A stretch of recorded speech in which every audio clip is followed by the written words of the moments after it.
What are some things about the goals of the network, and if someone wanted to be interested, or if they're interested to be involved at some point, I want to put that on our show notes too. Sure. That staffers in the future, if they want to know about that, how they could take advantage of that. So fill us in just a little bit more on that, if you would.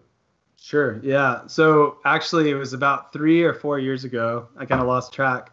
I was praying about what can I do to help accelerate multiplications on every campus. So there's so many campuses across the world that don't have a ministry. And I was feeling a little bit like bummed about kind of the slowness of the multiplication that was happening on our campus. And I felt like God gave me this vision for Campus Multiplication Network to provide ongoing coaching and support and a loose relational network where we can partner together to plant new ministries on strategic campuses, literally across the world. And so we're in 11 countries now, that people that we're coaching, and we're helping people adopt a strategy of targeting specific campuses, teaming together to go to these places. And it really is something that's been on my heart for a few years. And then at a conference, I had lunch with Clayton Bullion, and I shared it with him, and he was like, dude, we have to do this. Like, this is very similar to something that God's been saying to me. And so we kind of developed this 10-month coaching process. You're in a cohort with 4 to 8 others.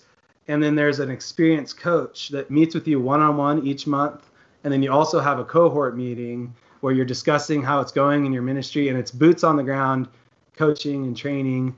And there's material you're reading, videos you're watching, and you're actually applying the content to your specific circumstance. So we're seeing, I love reading all those worksheets and just seeing how people are applying the principles to their life. And so, we're starting to see some really encouraging fruit. Ministries that hadn't seen people come to Christ in like 3 or 4 years, like they did the training, and then now they've seen like over a dozen people come to Christ. And so we're seeing some really exciting stuff with that. So if you want to join, just go ahead and check out campusmultiplicationnetwork.com, and you can get all the info there, or actually hit me up on Twitter. We'll put that in the show notes as well. Feel free to DM me. I try to check those, and so that would be great. I'd love to connect with you even personally. So yeah, we're gonna put information and contact info and stuff on the campusministry.org site also, that you can link directly to the Campus Multiplication Network there. And it's too late this year, 2020, to get part of the 2020-2021 class. We'll call them that.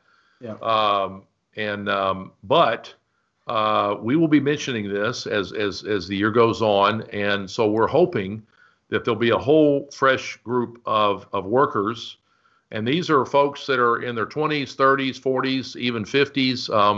I led a cohort this past year. I think it had 7 or 8.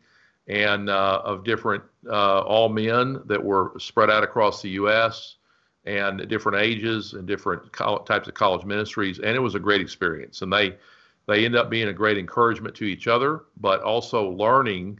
Paul has put together an amazing little monthly list of resources and articles and short messages to listen to. That really kind of focus on EDM. A lot of it is the purpose of this podcast is the EDM is evangelism, disciple making, mission mobilization. So keep that in mind. The Campus Multiplication Network.